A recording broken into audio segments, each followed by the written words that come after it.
আজ আমরা একটা খুবই জরুরি কিন্তু খুব সংবেদনশীল বিষয় নিয়ে কথা বলবো। হৃদয় ভাঙার যে কষ্টটা সেটা কাটিয়ে উঠে সামনে এগোনো আর কি।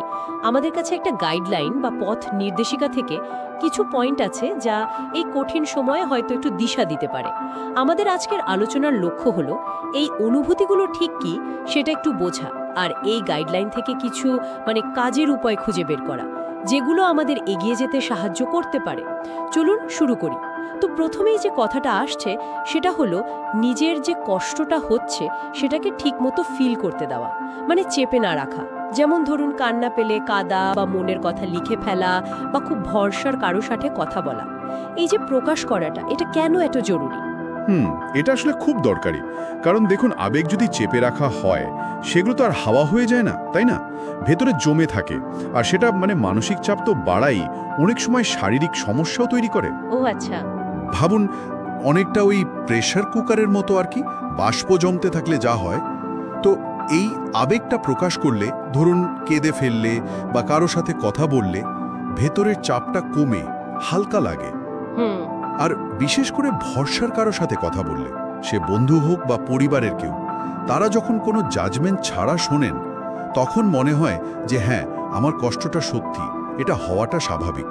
ঠিক, একটা ভ্যালিডেশন পাওয়া যায়। একদম, ওই নিরাপদ জায়গাটা খুব দরকারি হয় সেরে ওঠার জন্য। আচ্ছা, কিন্তু এর পরের যে পয়েন্টটা সেটা আমার একটু চ্যালেঞ্জিং লাগছে। বলা হচ্ছে অতীত সম্পর্কটাকে বেশি আদর্শ করে না দেখা, শুধু ভালো ভালো স্মৃতিগুলো মনে না করে সম্পর্কের পুরো ছবিটা ভালো মন্দ মিলিয়ে মনে রাখা। এটা কেন? মন তো ভালো স্মৃতিগুলোতেই টানে বেশি। হ্যাঁ, টানে তো বটেই, আর এটা কঠিনও। কারণ আমাদের মন চায় কষ্ট এড়াতে, আর ভালো স্মৃতিগুলো আঁকড়ে ধরলে মনে হয় যেন কষ্টটা কমছে। কিন্তু আসলে কি হয়, এতে আমরা বাস্তবতাকে অস্বীকার করি। সম্পর্কটা তো এমনি এমনি শেষ হয়নি, তাই না? ঠিক। কিছু কারণ তো ছিল। সেই কারণগুলো, সেই সমস্যাগুলো হয়তো নিজের কিছু ভুল বা অন্যজনের বা পরিস্থিতির কারণে যা কাজ করছিল না, সেই পুরো সত্যটা মনে আনা জরুরি। রিয়ালিটি চেক আর কি। একদম। এই স্বচ্ছতাটাই আসলে সামনে এগোতে সাহায্য করে। কল্পনার জগতে আটকে থাকলে এগোনো যায় না। কষ্টকর, কিন্তু এটা দরকার। বুঝতে পারছি। এরপর আসছে বাউন্ডারি বা সীমানা তৈরির কথা। যেমন ধরুন প্রাক্তন সঙ্গীর সাথে যোগাযোগ একদম কমিয়ে ফেলা বা হয়তো পুরোপুরি বন্ধ রাখা, এমনকি সোশ্যাল মিডিয়াতে খোঁজ খবর নেওয়াও বন্ধ। আর এর সাথেই বলা হচ্ছে নিজের যত্ন নিতে, নতুন কিছুতে মন দিতে, যেমন নতুন হবি বা ব্যায়াম বা ঘুরতে যাওয়া। এই দুটো জিনিস দূরত্ব তৈরি করা আর নিজের দিকে ফোকাস করা, এরা একসাথে কিভাবে কাজ করে?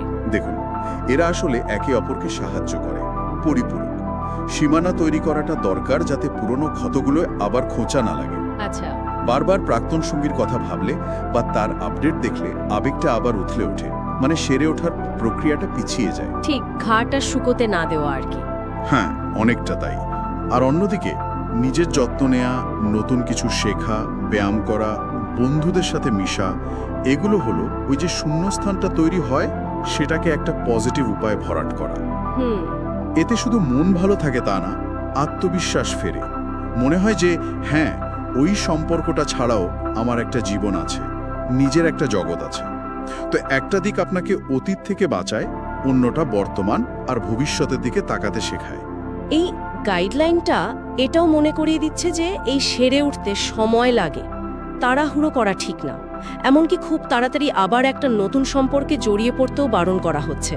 কিন্তু পাশেই আবার বলছে যে নতুন করে শুরুর ওপর বিশ্বাস রাখতে। এই দুটো কথা কি একটু কন্ট্রাডিক্টরি শোনায় না?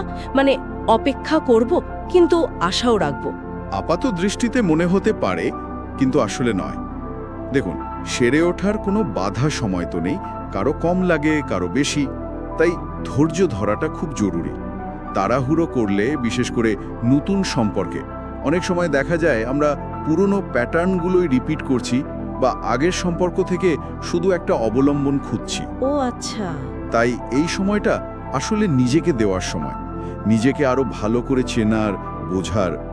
এই অভিজ্ঞতা থেকে কি শিখলাম, ভবিষ্যতে আমি আসলে কি চাই, এইসব নিয়ে ভাবার। আর নতুন শুরুর ওপর বিশ্বাস রাখা হলো আশা না ছাড়া। এটা মেনে নেওয়া যে হ্যাঁ, কষ্ট হচ্ছে, কিন্তু এটা সারা জীবন থাকবে না। এই অভিজ্ঞতা আমাকে ভবিষ্যতে আরও জ্ঞানী, আরও শক্তিশালী করে তুলবে। আবার ভালোবাসা সম্ভব। মানে অপেক্ষাটা প্যাসিভ না, বরং অ্যাক্টিভলি নিজেকে গড়ার সময়। একদম, নিজেকে জানার একটা প্রক্রিয়া। অনেক সময় এই হৃদয় ভাঙার কষ্টই কিন্তু নিজেকে নতুন করে চেনায়, সবচেয়ে বড় শিক্ষক হয়ে ওঠে। তাহলে আজকের আলোচনা থেকে যা বুঝলাম, মূল বিষয়গুলো হলো কষ্টটাকে স্বীকার করা, সেটার মুখোমুখি হওয়া, সম্পর্কের বাস্তবতাকে দেখা, শুধু ভালো স্মৃতিতে আটকে না থাকা, নিজের সুরক্ষার জন্য একটা সীমানা তৈরি করা, প্রাক্তন সঙ্গীত থেকে দূরত্ব বজায় রাখা, আর নিজের যত্ন নেওয়া, নিজেকে ভালোবাসা, নতুন কিছুতে মন দেওয়া, আর সবচেয়ে বড় কথা, নিজেকে যথেষ্ট সময় দেওয়া, তাড়াহুড়ো না করা। একদম ঠিক। আর এর সাথে আমি যোগ করব ভবিষ্যতের প্রতি আস্থা রাখাটা। মনে রাখতে হবে এই সময়টা ভীষণ কঠিন, কিন্তু এটা পেরিয়ে অনেকেই শুধু যে স্বাভাবিক জীবনে ফেরেন তাই নয়, বরং নিজেদের আরও ভালো, আরও পরিণত একটা সংস্করণ হিসেবে আবিষ্কার করেন। এটা একটা রূপান্তরও হতে পারে।